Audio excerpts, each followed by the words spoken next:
헤스론의 맏아들 여라무엘의 아들은 맏아들 람과 그 다음 도나와 오렌과 오셈과 아이야이며 여라무엘이 다른 아내가 있었으니 이름은 아다라라. 그는 오남의 어머니더라. 여라무엘의 맏아들 람의 아들은 마하스와 야민과 에겔이요 오남의 아들들은 삼메와 야다요. 삼메의 아들은 나답과 아비술이며 아비술의 아내의 이름은 아비아일이라. 아비아일이 아반과 몰슬 그에게 낳아 죽었으며 나답의 아들들은 셀렛과 아비암이라. 셀렛은 아들이 없이 죽었고 아바임의 아들은 이시요 이시의 아들은 세산이요 세산의 아들은 알레요 삼메의 아우 야다의 아들들은 에델과 요나단이라. 에델은 아들이 없이 죽었고 요나단의 아들들은 벨렛과 사사라. 여라무엘의 자손은 이러하며 세사는 아들이 없고 딸뿐이라. 그에게 야르하라는 하는 애굽종이 있으므로 세산이 딸을 그종 야르하에게 주어 아내를 삼게 하였더니 그가 그로 말미암아 앗대를 낳고 아떼는 나단을 낳고 나단은 사밧을 낳고 사밧은 에블라를 낳고 에블라는 오벳을 낳고 오벳은 에후를 낳고 에후는 아사랴를 낳고 아사라는 헬레스를 낳고 헬레스는 엘르아사를 낳고 엘르아사는 시스메를 낳고 시스메는 살롬을 낳고 살롬은 여가메를 낳고 여가메는 엘리사마를 낳았더라. 여라무엘의 아우 갈렙의 아들 곧 맏아들은 메사이니 십의 아버지요. 그 아들들은 마라산이 헤브론의 아버지이며 헤브론의 아들들은 보라와 갑부아와 메겜과 세마라.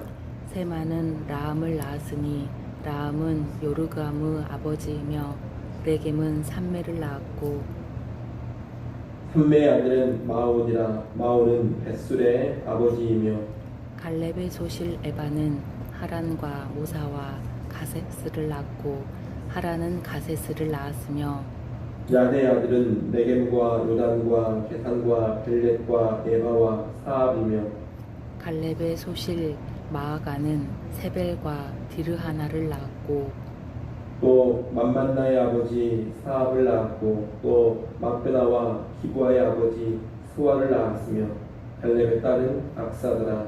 갈렙의 자손 곧 에브라다의 맏아들 홀의 아들은 이러하니 기랏 여아림의 아버지 소발과 베들레헴의 아버지 살마와 백가들의 아버지 하렙이라. 기랏 여아림의 아버지 소발의 자손은 하로에와 문후 사람의 절반이니 기란야의 족속들은 이데엘 종족과 붓 종족과 수맛 종족과 미스라 종족이라. 이로 말미암아 소라와 에사올 두 종족이 나왔으며 살마의 자손들은 베들레헴과 느도바 종족과 아다룻 벳 요압과 마나핫 종족의 절반과 소라 종족과 같이 봅니다. 야벳에 살던 서기관 종족 곧 기란 종족과 수맛 종족과 수갓 종족이니 이는 다 레갑 가문의 조상 한마색에서 나온 벤 종족이더라. 아멘. 오늘 본문은 어제에 이어 야곱의 아들인 유다의 족보가 계속 이어지고 있는 내용인데 헤스론의 두 아들 여라무엘과 갈렙의 족보입니다. 먼저 25절부터 41절은 헤스론의 맏아들인 여라무엘의 족보입니다. 여라무엘의 자손들을 보면 아들 없는 사람들이 종종 등장합니다. 30절에 셀렛, 32절에 에델, 34절에 세산이 그렇습니다. 그런데 이 가운데 세산은 아들이 없는 상황에서 특별한 조치를 취합니다. 오늘 본문 34절, 35절 말씀 같이 한번 읽어보겠습니다. 34절, 35절 읽습니다. 세산은 아들이 없고 딸뿐이라. 그에게 야르하라는 애국 종이 있으므로 세상이 딸을 그종 야르하에게 주어 아내를 삼게 하였더니 그가 그로 말미암아 앗대를 낳고 세사는 애굽인 종 야르아를 자유케 해서 자기의 딸과 결혼시켜 자기의 대를 이어갑니다. 이 모습은 유다 지파의 가문에 이방인인 애굽 종이 들어왔고 그를 통해 여라무엘의 자손들이 계속 이어지고 있음을 보여줍니다. 이방인 종이 유다 지파에 들어와서 족보를 이어가고 있는 겁니다.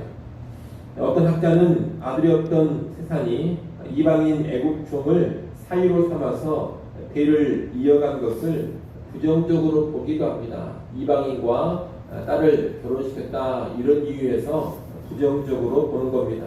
하지만 본문은 이 사건을 부정적으로 보고 있지는 않은 것 같습니다. 오히려 야르아는 애굽 종의 이름까지 구체적으로 기록하고 있고 그를 통해 이어지는 집안의 족보 아들들의 이름도 쭉 기록하고 있습니다. 그리고 이들은 분명 유다 지파에 속한 정통 이스라엘 백성으로 간주가 되고 있습니다. 이를 보면 애굽인 종이 유다 지파에 들어와 대를 잇는 것을 독특한 사건을 보면서 동시에 긍정적으로 보고 있는 것 같습니다. 이 사건은 이방인이라는 혈통이나 종이라는 신분을 뛰어넘어서 이스라엘 공동체의 정식 구성원이 될 수가 있고 이스라엘의 번성에 기여할 수도 있다는 것을 보여주는 말씀이라 하겠습니다. 이런 족보를 통해 이스라엘은 혈통이나 신분에 꽉 막혀있는 그런 공동체가 아니라는 것을 우리가 알 수가 있는 겁니다. 42절부터 55절은 여라무엘의 아우인 갈렙의 족보입니다. 이 갈렙을 민수기나 여호수아에 나오는 갈렙과 착각을 하면 안 됩니다. 12 조상군 가운데 믿음의 반응을 보였고 이 산지를 내게 주소서 했던 그 갈렙이 아닙니다. 그 갈렙은 여분네의 아들 갈렙이고 오늘 본문의 갈렙은 헤스론의 아들 갈렙입니다. 그런데 특이하게도 서로 다른 이 갈렙의 딸의 이름이 똑같이 악사입니다. 그래서 이 두 사람을 동일 인물로 착각하기도 합니다만 그렇지가 않습니다. 서로 다른 사람이라는 것을 우리가 먼저 알아야 되겠습니다.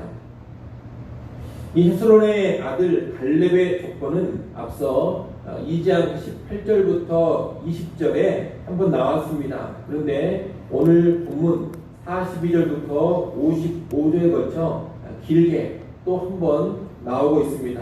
오늘 본문에서는 앞에 언급하지 않았던 자손들을 말하고 있습니다. 이 족보에서는 갈렙의 자손들이 아주 크게 번성했음을 보여줍니다. 먼저 42절부터 51절은 개인의 명단들이 나옵니다. 거기 보면 42절에 10의 아버지, 헤브론의 아버지, 또 44절에 요르감의 아버지 이렇게 계속해서 무엇의 아버지라는 표현이 나오고 있습니다. 45절, 49절, 50절, 51절, 52절 계속 그런 표현이 나옵니다. 이 표현은 도시의 창시자나 그 도시의 지도자를 뜻하는 말입니다. 고대에는 도시를 세우고 나서 자기의 아들 이름을 도시의 이름으로 삼는 경우가 종종 있었습니다. 그래서 이 부분에서 뭐뭐의 아버지라는 표현은 성읍의 이름이면서 실제 아들의 이름일 수도 있습니다. 그러나 여하튼 무엇의 아버지라는 표현은 성읍의 창시자나 지도자를 의미하기 때문에 갈렙의 자손들이 여러 성읍들을 창시하고 건설하고 상당히 번성해 나갔다라는 것을 알 수가 있겠습니다. 52절부터 52절은 개인이 아니라 갈렙의 후손에서 퍼져나간 종족들의 명단을 기록하고 있습니다. 갈렙의 후손들을 통해서 여러 종족들이 생겨나는 겁니다. 이 가운데 55절에 언급된 야베스 지역에 살던 서기관 종족, 곧 디락 종족과 히무앗 종족과 수갓 종족은 한맛에서 나온 겐 종족이라 그렇게 이야기를 하고 있습니다. 이 겐 종족은 본래 모세의 장인인 이드로의 종족으로 이방인들이었는데 후에 여호와 신앙을 받아들이고 이스라엘 공동체 안에 합류한 종족입니다. 그런데 이 겐 종족이 유다 지파에서 지금 확고히 자리를 잡고 있고 서기관 역할까지 하고 있는 겁니다. 우리는 오늘 본문의 족보에서 은혜의 모습을 보게 됩니다. 여러분, 애굽 종이 유다 지파에 들어와서 계보를 이어나가는 중요한 역할을 감당합니다.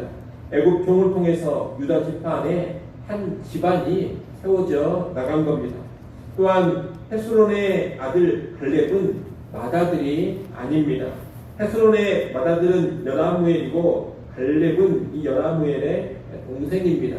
그런데 장자인 여라무엘보다 동생인 갈렙의 집안이 훨씬 더 크게 번성을 합니다. 고대에는 장자가 으뜸이고 큰아들이 능력의 상징인데 장자, 큰아들보다 아우가 훨씬 더 크게 되고 번성케 됐다는 겁니다. 또 댐 족속의 사람들도 원래 이방인이지만 갈렙 집안에 합류를 해서 서기관 역할까지 이스라엘 공동체 안에서 맡고 있습니다. 우리가 어제 봤던 족보에서도 유다가 며느리 다말을 통해 베레스와 세라를 낳고 이들을 통해 유다의 계보가 이어져 간 것을 봤습니다. 어찌 보면 민망한 일이지만 그 가운데 하나님 은혜를 주셔서 번성하는 집안으로 세우신 겁니다.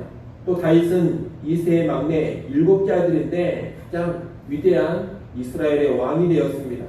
이렇게 유다 지파에는 자격 없어 보이는 자, 약한 자들을 들어쓰시고 번성케 하시는 하나님의 은혜가 많이 나오고 있습니다. 이 하나님의 은혜는 지금도 변함이 없습니다. 오늘 우리에게도 하나님의 은혜가 임하였음을 잘 알아야 되겠습니다. 자격 없고 보잘것없는 우리를 하나님께서 은혜로 구원해 주시고 하나님의 자녀 왕같은 제사장들로 삼아 주셨습니다. 크고 높고 존귀한 자들로 세워 주셨습니다. 놀라운 은혜를 주신 겁니다.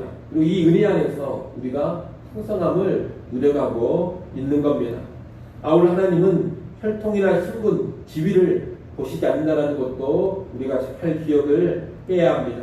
이방인도 하나님을 쓰시고 종도 쓰시고 장자가 아닌 아우도 쓰시고 막내도 쓰십니다. 하나님은 결코 혈통이나 신분이나 지위에 매여서 사람을 차별하시지 않는다는 겁니다. 믿음을 가지고 중심이 바로 서 있기만 한다면 하나님은 얼마든지 그 사람을 존귀하게 크게 사용을 하십니다. 그래 오늘 우리도 우리의 외양이나 외적인 조건에 매여 있어서는 안 되겠습니다. 오직 하나님 앞에서 믿음으로 살고 바른 중심으로 살아나가야 되겠습니다. 그렇게 살아간다면 하나님께서 우리의 모든 외적인 조건을 뛰어넘어서 우리를 붙들어 주시고 우리를 적절하게 그리고 귀하게 사용해 주실 겁니다. 이 땅 살아가실 때 결코 우리의 외적인 조건들에 얽매이지 마시고 오직 믿음 바른 중심으로 살아서 하나님께 귀하게 쓰임받는 주의 백성들 다 될 수 있기를 간절히 소원합니다. 기도하겠습니다.